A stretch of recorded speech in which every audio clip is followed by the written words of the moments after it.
Keys to successful motivation. In the workplace, as leaders, you know that one other aspect is to motivate. We look at the definition of motivation. Motivation is generally considered to be an internal state that initiates and maintains goal-directed behavior. That is according to Mayer 2011. Motivation is defined as the inner edge that moves or prompts. That is according to Resnick 2007. Kim and Lee 2008 defined motivation as a desire to do something.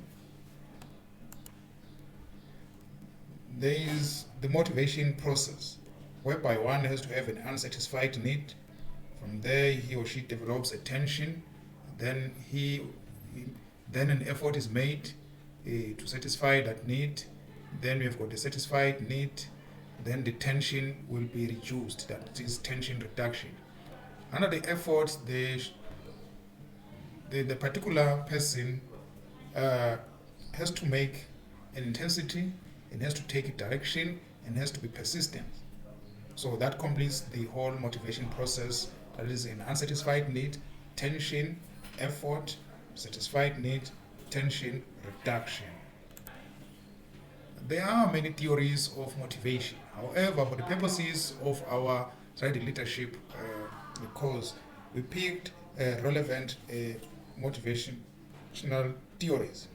The first one is according to Maslow hierarchy of needs and the McGregor theory, X and Y, the Herzberg motivation hygiene theory, the David McLaren needs theory, Adam equity theory. The Maslow hierarchy of needs, according to Abraham Maslow, who proposed that within every person is a hierarchy of 5 needs.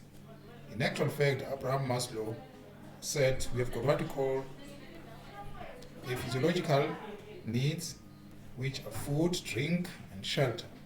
That is what a person needs. Then we have got, after we have achieved that need, then you move to safety, that now you seek security, protection from harm. Then you have got social need. After you have achieved the 2, then now you need affection, acceptance, and friendship. Then we have got an esteem need, whereby that is self-respect, achievement, and status. Then now the last need is the self-actualization, which is achieving one's potential. One must state that, according to Maslow, because every theory has got its pros and cons, several researchers have critiqued this Maslow hierarchy of needs in that, according to Maslow, he says, before you move to the other need, you must satisfy the first need. Yet, in reality, it doesn't work that way all the time. That before, for instance, before you move to have security, you must have food, drink, and shelter. So, hence, you find with theories that as the academicians, we had to dissect and interrogate these needs. However, these hierarchy of needs, they have been well researched, and they do form part of the wide research in the world, and which has even informed other researches, which has even given birth to other theories which we use today. So Maslow, in a greater detail, he had a point in this need, but where we differ, where most researchers differ with him, is that when he stated that you need to achieve that certain need before you go to the other need. Then the theory X and Y, or we call it the X and Y theory, which was discovered, or which was established by McGregor. It assumes that theory X makes an assumption that employees dislike work, they are lazy, they avoid responsibility, and must be coerced to perform. Then theory X makes an assumption that employees are creative, enjoy work, seek responsibility, and can exercise self-direction. McGregor believed that participation in decision-making and responsible and challenging jobs would maximize employee motivation. Then we have got the Herzberg theory, which will form the basis of our course. Herzberg in 1976, page 58, identifies several sources of job satisfaction, which he called motivators, which include achievement, recognition, the work itself, responsibility, advancement, growth, or that is a promotion. So he said these 5 are called motivators, that they motivate one to perform much better. If you achieve something, out of the effort you have made. If you are recognized in the work environment for the effort which you are putting, even if the work itself, if it is interesting, if you enjoy the work, then that could motivate you. And the responsibility that you are given at work, or the task that you do, they also play a major role in terms of motivating. And lastly, advancement or promotion or growth in the work environment also act as motivators according to Herzberg. And he also identified what we call the hygiene factors. However, he Holyfield and Whitted in 2005 explained these factors, but they all emanate from Herzberg theory. They cited one, working conditions as hygiene factors, work relationship, interpersonal relationship, leadership and remuneration and benefits. What Herzberg is saying here is that working conditions, they do affect the performance of an employee or of employees. If the working conditions are conducive, then the employee is bound to perform much better, is bound to lead much better.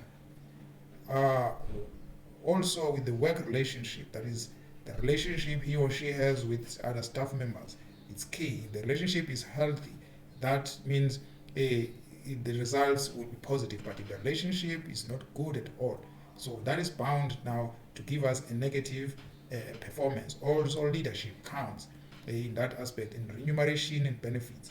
So Herzberg is saying that the more you remunerate or you give benefits to your employees or to leaders, they will make them happy, they'll be motivated. However, in terms of benefits, it's not necessarily monetary benefits. For instance, you could give a staff member a day off, or you could give him maybe a token of appreciation, anything. It could be a box of chocolate, in fact, or it could be that part of these benefits could be something that are more tangible. Some that are even given allowances, some that are even given car allowances. So there's a lot that one stands to get from benefits. He knows that is a benefit. But what I'm stressing here is not about monetary benefits. They could be other benefits, like I've made a simple example of you know that after achieving a certain task, you're given a reward. Maybe it's a box of chocolate. There are expensive chocolate that you could give to them. That does motivate. But in terms of benefit, in a well-organized a system of management, we find that benefits now are tied to the performance contracts or to remuneration. Motivating different groups of workers. So as leaders, it is key that we need to motivate our teams or our groups, because we have got a diverse workforce, and we have got compressed work week. We need to make sure that we have flexible work hours, what we call flex hours. We need to also, is what we call job sharing, and that is under the diverse workforce. Then we have got professionals. As part of motivating different groups, we can have professionals who could be motivators. When we have professionals as in terms of our qualifications. So all those groups, they need to be motivated. You need to understand how to motivate different professionals. Then we've got part-time, contract and temporary workers, and low-skilled, minimum wage employees. That is a diverse workforce which we will find in the work environment. Then there are reward programs which are there, or which you can initiate as a leader. Such could be open book management, employee recognition programs, pay for performance programs, stocks and shares options, whereby now you find that in some businesses in this century, employees are made to buy shares in the company. So now the company, they are owners of the company, whilst at the same time working for that company. It does motivate those employees. Then we have got practical suggestions for motivating employees. You recognize individual differences. Then you match jobs you match people to jobs. When you talk of match people to jobs, you look at that particular person or that particular personality. Then you relate it to the job to say so and so could fit better to this particular job. That is, you match people to jobs. You use goals. If you achieve that goal, therefore, setting goals does motivate. Hence, we're saying these are practical suggestions for motivating employees. And those goals must be achievable, for instance. Ensure goals are perceived as attainable.